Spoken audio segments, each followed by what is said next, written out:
Hello Aquarius, this is a timeless tarot reading for you. Date of recording is the 26th of January 23, which doesn't mean that this reading has to resonate with you at this day or in this time frame. It could also find you in the near or far future. For this tarot reading, I'm using my own tarot cards. I call them the medieval oracle cards, and actually I'm getting a very positive vibe from this reading. The only card that was actually, it's not bothering me emotionally, just in my mind there was a question like, what does this card have to do in the midst of all of this? This is the Goblin card, and I drew this card as a replacement or as a representation of the devil. Sorry, I'm not getting it sharp. Now it's a little bit sharper. Yes, so this should represent the devil or demons, like some evil kind of energy, but I also pulled this card yesterday in another reading. I forgot which sign it was for. And I also saw it not at all on a negative aspect. I saw it more like a costume, like a prank, like some games, like a theater, like nothing seriously bad. This is another romantic reading. I don't usually prefer to do romantic readings. I don't like doing them on purpose, but sometimes this topic is just showing up. Though I want to point out that it doesn't have to be a romantic reading for everyone. It could also be something friend related, but it feels very private, this reading, whether it's about romantic relationships or friendships. I don't feel anything work related or professional, business wise. I don't see any finances in this reading. There is this very sweet relationship between two honest, authentic, and sincere people. I see a man and a woman, which doesn't have to be literally. Could also be two men that are represented by this magician and healer card. And I'm feeling a very, very, very strong synchronicity between them both. I feel like there's a lot of harmony. There's no arguing, no fighting, nothing. If it's a friendship, it could be that you haven't seen each other for a while, and when you meet again, it will be just like it always was.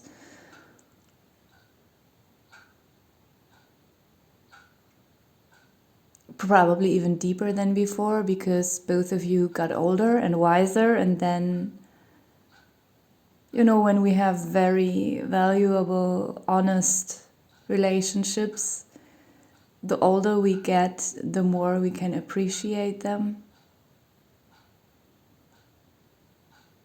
There's something very beautiful about this reading. Anyway, I'm not making entire sense of it yet. Sometimes I just have to take my time. What I'm immediately being drawn to is, again, the two main querents in this reading, the magician and the healer. So whether if you're a man or a woman, if your friend is a man or a woman, I'm trying to make it sharp again. Yeah, now it's better, a little bit at least. This.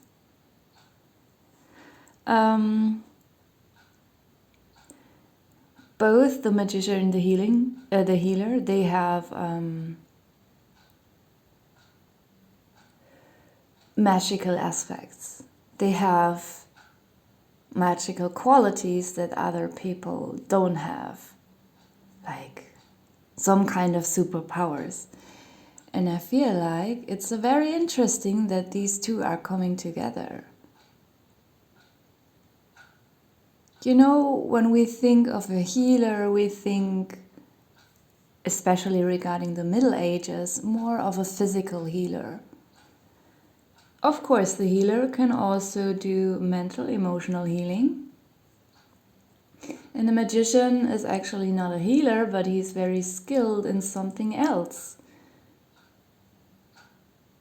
And in my deck, the magician is not someone who's, he can in a negative way, when he appears in a negative sense, he can represent like a trickster, like someone who's only bluffing.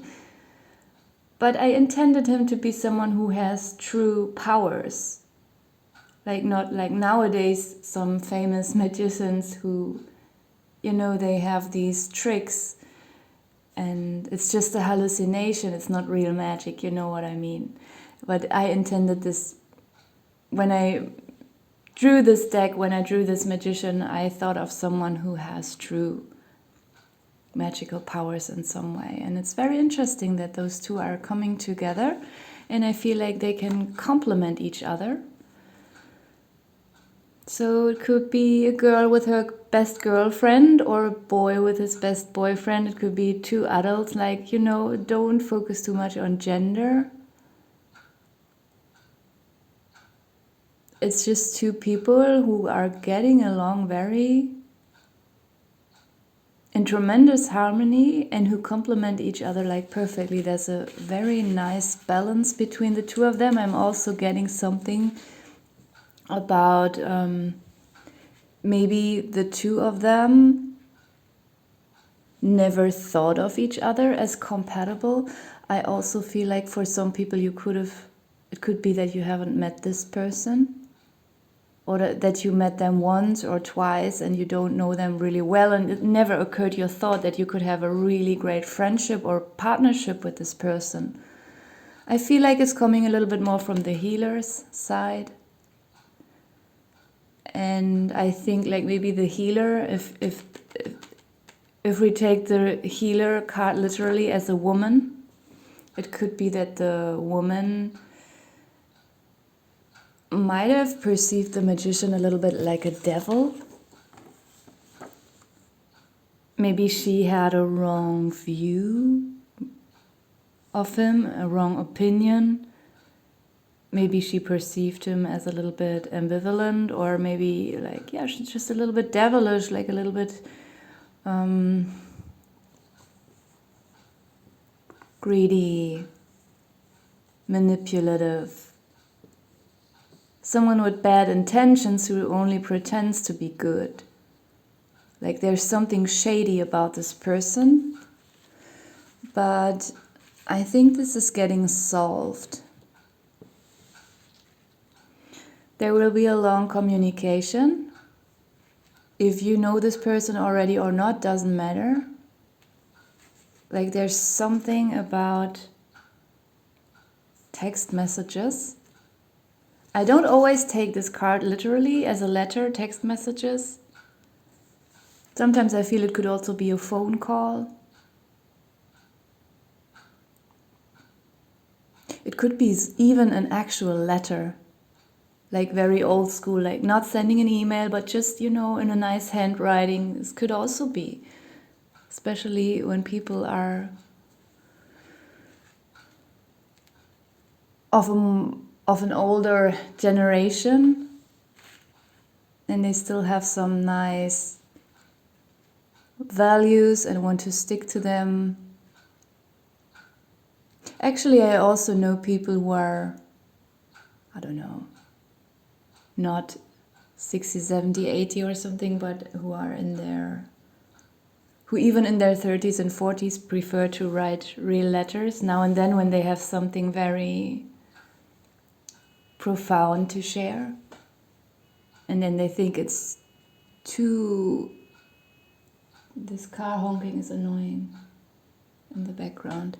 They think it's too impersonal to just send a text message, then they prefer to write someone a real letter. It could also be something like that. And I will just not keep this reading too long because it's just so much harmony. It's not very complex. As I said already, it could for many be something romantic. It doesn't matter how old you are. I'm actually feeling very strongly people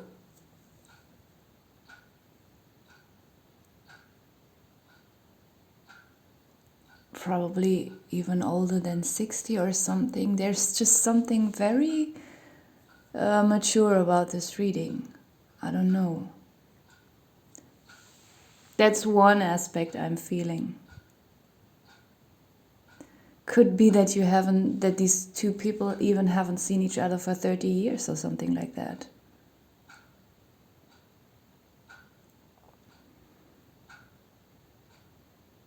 And as I said already, if you have never met this person, or if you met them only once or twice and you don't have established a proper friendship with them yet, this is where the devil card, the goblin card comes in. It's just a misconception maybe you had of this person. Maybe this person, it's sometimes also their own fault, because in the way that they speak or behave, they give other people the vibe that they are a little bit shady, but they are not. With other people, it's often the other way around. Like, they are super shady, they're doing the worst things in their private life, but everyone thinks they are so charming and whatever. The rose card is the thing that really, it just gives me this romantic feeling, because I mean, we associate roses with romance, but I mean, it could also just stand for a very friendly and sweet friendship. The sun card, I mean, it's obvious. I'm talking about it all the time. I immediately got very positive vibes from this feeling, and it's just, the whole sun is shining on this whole topic. There's just so much ease. It feels so smooth. And then at the bottom of the deck we have the rainbow card, which is actually in my deck a very spiritual card. It also stands for the third eye, because you know, this whole process of how the rainbow is created, it's like a prism, and the third eye is also somehow like a prism. So there's something probably even about, and I just, as I placed it between those two here in this diagonal row, I didn't do that on purpose. I'm just realizing, oh my God, because I was in the beginning talking about how these two people have magical qualities, or they have, some kind of superpowers. I know it's a stupid word, but you know, some people are very intuitive. Some people can see energies. You know what I'm talking about. If you're spiritual a little bit, you know what I mean. And I just talked about this third eye and didn't even think of it, and placed the card right here. And then I realized their spirituality is connecting them. Maybe both of the people in their normal environment, they don't have spiritual people around them, and they feel quite lonely, and maybe sometimes even tired of socializing at all, because no one gets anything spiritually related. And I feel as if when those two people come together, whether they know each other or not, their spiritual qualities, their spiritual capabilities will increase and enhance each other. Then we have the jester, the mirror. I don't think it doesn't relate anymore. There are good cards down here, but they just confirm everything I already said. The jester card has something funny. I think beyond this spiritual connection that these two people have, they probably also have some more how to say, superficial, not in a negative way, more earthly pleasures that they have a shared interest in. It could be something about comedy, or it could be that those two are just, they can laugh together a lot. Maybe they are very humorous together. Yeah, that was, I often have a lot of darkness in my readings, but in my readings there's also always light, no matter how dark the reading is. it is also streaked with light, and often the darkness that we have to face in life has a certain lesson beyond it. And then after the most horrible dark reading, suddenly I have something like this, and I can explain to you why it is. It's just like, I seem to make very extreme readings, like in two extreme directions. Yeah, but I will just leave it here. That was a very smooth one. Thank you for watching.